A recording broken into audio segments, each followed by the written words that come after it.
So let me start off by asking you all this.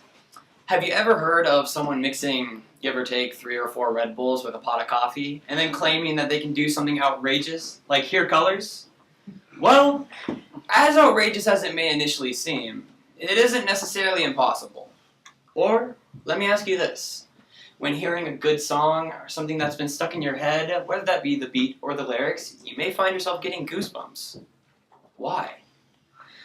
Even more so, what about music and its relationship with the Spirit makes it a cornerstone in the foundation of the church? What has given music its power for so incredibly long? There exists an incredibly complex relationship between music and neuroscience, and as science continues to divulge the intricacies within it, God's glory and intricacy is ultimately revealed to us. It wasn't until about the last 25 years that music and neuroscience really got the traction that it deserved. For example, it happens to over 200,000 people a year, and it's a devastating disease. Strokes can be incredibly harsh and even lethal. One of the most dangerous repercussions of getting a stroke is something called aphasia, or a complete lack in ability to speak. This can range from not being able to formulate coherent sentences to not pronouncing words correctly, to not being able to speak at all. And while speech therapists are aimed and designed to be able to recover these abilities, it doesn't always work that well, and a lot of speech therapists find it incredibly difficult to fully recover someone's vocabulary.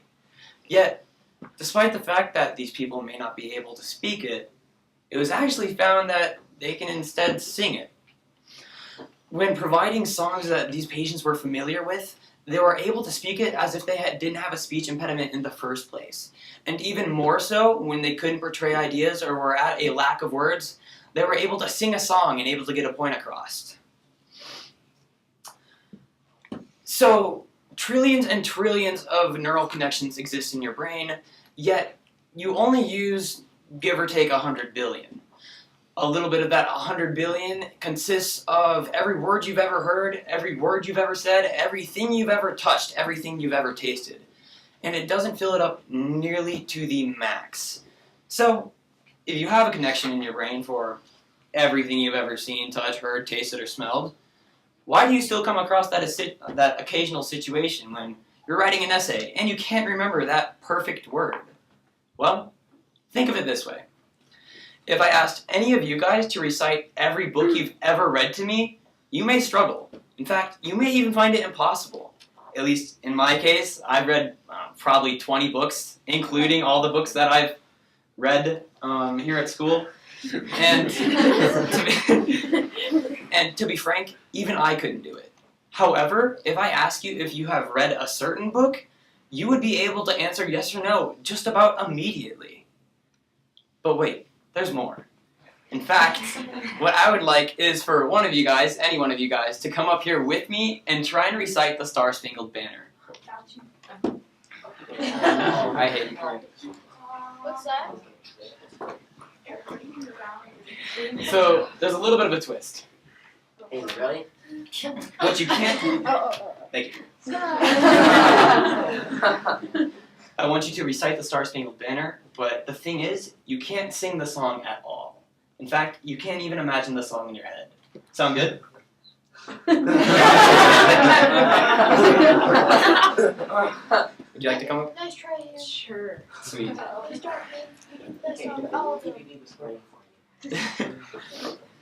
You ready? Feel free to do it anytime. Sure. Okay. Oh, say, can you see? Don't sing it. By the dawn's early light, or proudly we hailed through the twilight's last gleaming, o white stripes and bright stars. Don't sing it. I'm trying, Ryan.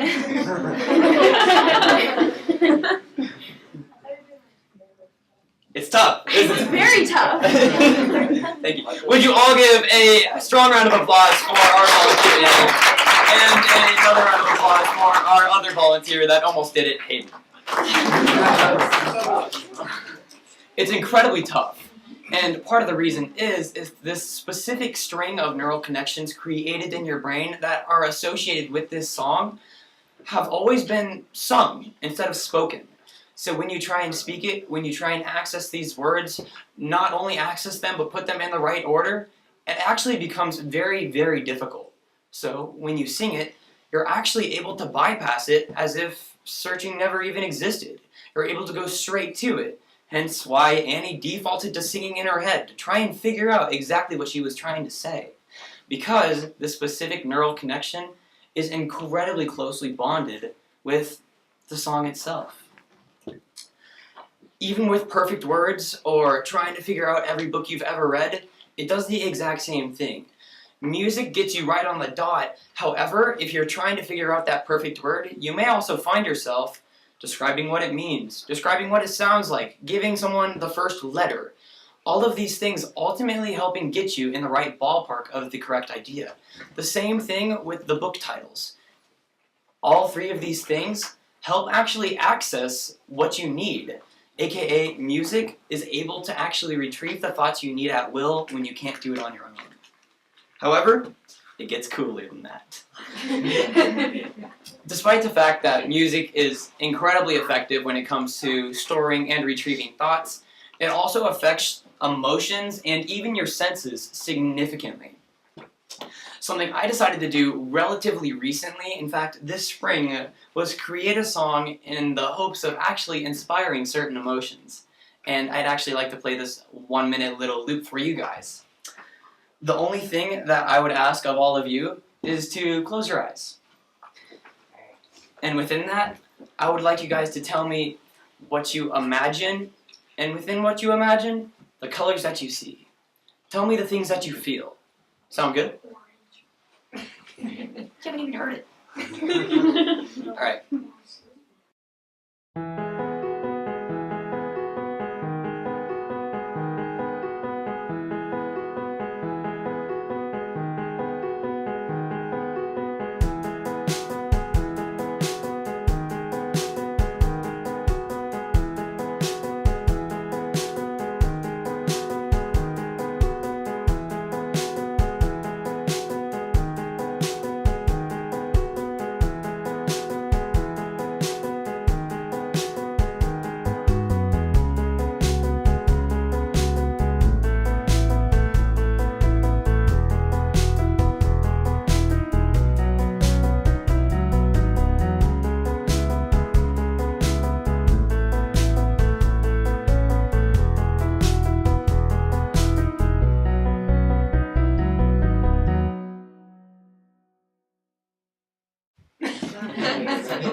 So, tell me, any one of you guys, what did you feel? I just felt this comforting feeling. It started out all red for me, and there's like these black spikes that every time the piano played a note, one of the spikes would turn white. But then there was this orange that overtook the red. Awesome. Can I have another? Kyle? I felt ashy, What colors did you see? just black. Awesome. Julian? Basically I saw a couple's first dance at a wedding. Colors were green and pink. I felt confusion because I didn't know you could make music. Just kidding. But I saw like purples and like bright colors, and then like happy colors, I guess. I'll stick one more. I didn't see, but I felt and I got goosebumps. Well, anyway, I decided to play this song for 14 people in specific, and I decided to record what they felt, what they saw, so on and so forth, and the colors that they associated with.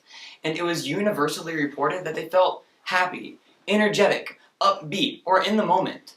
And 12 out of the 14 of them actually recognized being outside or with friends. On top of that, the same 12 out of the 14 also recognized seeing bright colors with closed eyes, primarily being green, yellow, and blue, with a little bit of orange and a little bit of purple. There's some really wild stuff. Anyway, so with that being said, I played a random 1-minute song that I created out of nowhere that you guys have never heard before, and yet the vast majority of you felt the same thing. You were able to decode the emotion in which was implemented in the song. And on top of that, while your eyes were completely shut, for some reason, you were able to see things. Or if not things, but colors. Unless, you just saw black. Implying that music actually, to some degree, affects the way you sense reality. Whether that be sight, in this case, taste, smell, or touch. Goosebumps. I'm a total nerd. I think this is the coolest thing ever. I love this. I think it's super awesome. So what are the implications? Well, because of these things, because of something called synthesia, or something called, synthesia, which is blending triggers that can be decoded through multiple senses, people are actually able to perceive sight through sound, like you guys did, or vice versa. In fact, part of what this means in a real-life application is people who are blind don't necessarily have to stay that way. The medicinal openings that derive from music are actually quite incredible and can paint out the other pictures of the other corners of reality in which, if you are blind or deaf or had nerve attenuation, whether that be from third-degree burns or paralyzation, would actually not matter anymore because you can decode it anyway. Even more so because it does get cooler. You look at this relationship and you begin to ask why. What about it? Why is it as complex as it is, and how does it do these things? Ultimately, where my mind goes is, how did God create something like this? We can take a look back to 1 Samuel 16 and see when Saul was plagued with a demon in his head in incredible pain and in incredible suffering, David was summoned to actually play his lyre for him in an effort to purge the spirit and heal him. Not only did playing his lyre effectively get rid of the pain, but it solved his issue entirely. The demon never came back and never haunted him again. The issue was solved purely through music. And while we are far from a legitimate explanation of why that happened or how that could possibly happen, it is no longer drawn up to a divine miracle or an incredible coincidence, and can begin to be appropriately construed. Romans 1:20 says this: "For since the creation of the world, God's invisible qualities, his eternal power and divine nature, have clearly been seen, being understood from what has been made, so that people are without excuse." The intentionality and the sophistication that is being revealed of God through the creation surrounding us is truly incredible and ought to be admired. Evolution, to be simple, could in no way divulge something this complex. Another incredibly cool thing about music is that it's a universal language. It can be understood by everybody. In fact, you can look to the person to the left or the right of you, or ask your close friend and say, "Do you like music?" And I can guarantee you in return you will not get a no. Part of the reason is because music has the ability to portray raw and pure emotion. Something we could do is look at a congregation within a church. While the beauty of worship is that people are able to come as they are, uniquely individualized by their thoughts, experiences, emotions, and memories, and still be able to bond over a song and look up to our God. Let's take Away in a Major, celebrating the birth of Jesus Christ. While the center idea within that song is incredibly powerful and has significant authority, it isn't the idea itself that draws people together. It's actually the emotional implications that can be derived from the song. For example, you are able to come as you are, yet even then, as I am is not going to be how she is, or he is, or you are. We all are able to bond over a message completely unrelated to the things that we've gone through. If two people are worshiping under the song, Good, Good Father, they may think of two entirely separate things. One may think of how God is an excellent father to all people, despite bloodlines or birth parents, whereas another person might think of how God has blessed them through a specific time in their life. They are two completely separate thoughts, yet it is still just one message. God is a good, good Father. People may feel gratitude, yet for two entirely individual reasons. The emotional feelings that can come from both this song and both your experiences can come from virtually anywhere. And the beauty of music is that it can tie it all together because it portrays raw emotion. Humanity is, by default, a very emotionally oriented creature. And because of this, we're able to actually decipher music. One of the privileges that I had earlier this fall in specific was to be able to interview someone that has been in the music industry field, or the music therapy field, for 15 years. And her name was Dr. Charity Wilson. Before even getting started, one of the few things that she disclosed to both Alexis Sabo and I was that music functions as a universal language and it appeals to everybody. And from that can be derived her miraculous successes with patients. However, with music therapy, people may believe that it's just listening to music and suddenly problems are solved, where in fact, 90% of it isn't listening at all. In fact, it's something called AMT, or active music therapy.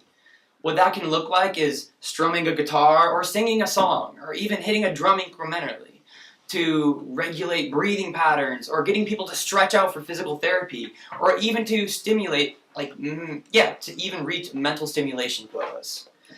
AMT, because of this, is penetrating the medicinal field incredibly rapidly due to its ability to be able to not only effectively and reliably heal people in burn victim units or PT care, but also because of its constant interaction and functionality with their patients. Music therapy can also be used to perceive reality more accurately. Reality is perceived through our senses, so if one of our senses are malformed or malfunctioning, we may actually receive a distorted version of what reality looks like. For example, something we could look at is schizophrenia. While schizophrenics may claim that they hear voices or hallucinations of some sort, while they aren't actually there, it isn't necessarily wise to disregard it as a complete hoax. And part of the reason why is because in between the information that is processed from your eyes and your ears and what you touch, what you taste, and what you smell, and actually processing it lies a sensory gate. Here's what I mean. If you noticed everything that you felt at the exact same time, then wearing clothes would be miserable, and sleeping would be a miracle. In fact, reading would be an absolute nightmare to do, because you're focusing on every word on the page at the exact same time. You don't know what you'd be reading. Well, just like there's a sensory gate for sight and touch, there is one for sound as well. And schizophrenia occurs when that sensory gate doesn't do what it's supposed to do. Sensory gates primarily are supposed to be able to filter out anything that either isn't new, vital, or relevant to what you need to know. So, while you guys might not be able to hear the rustling in the background, or people moving, or the blinds sitting over there, or even the clock ticking, schizophrenics can actually hear that. Yet, the reason why these things become voices, sounds, haptics, other things that make them feel like there's a person behind them, isn't because they hear blinds shuffling, or someone moving the page in their pamphlet, or hearing the clock tick. If the brain has to perceive something that's new and vital, which is expected if a sensory gate is functioned properly, they are not going to hear what we hear. And that is because it needs to be new. So the brain is going to replace it with something that they hear frequently. For example, coughs, syllables, or anything else of the sort. And because of that, they actually begin to, while there isn't actually a voice, hear voices, or hear coughs, or feel like there is a person behind them, when in reality, there isn't at all. Now here's the beauty of music. Everything within that, everything that you heard within my sample, every song that you have on your phone, every song that you've ever heard within worship, everything that you're going to hear has some degree of intentionality, and by default is going to be new. Because it is new, it's going to be interpreted as it is. Even silence is incredibly hard to replicate because there will always be some degree of sound, and silence isn't something that can be created. It's only something that exists when everything else is taken away. So, when schizophrenics are provided with music, they actually find a significant increase in an ability to be able to at least put on a temporary hiatus, hearing voices or people in the background, and actually can, while it doesn't solve schizophrenia, temporarily stop it. Music is more than leisure. While people may look at it that way and listen to music for fun, it actually dictates what you feel, how you want to feel, and because of that, it can completely influence how you interact with both yourself and other people. The brain, in contrast, is a complete enigma. The entire body has been mapped out before the brain, and because of that, people are just beginning to research and understand how it is used, what it is like, and how it interacts with other things.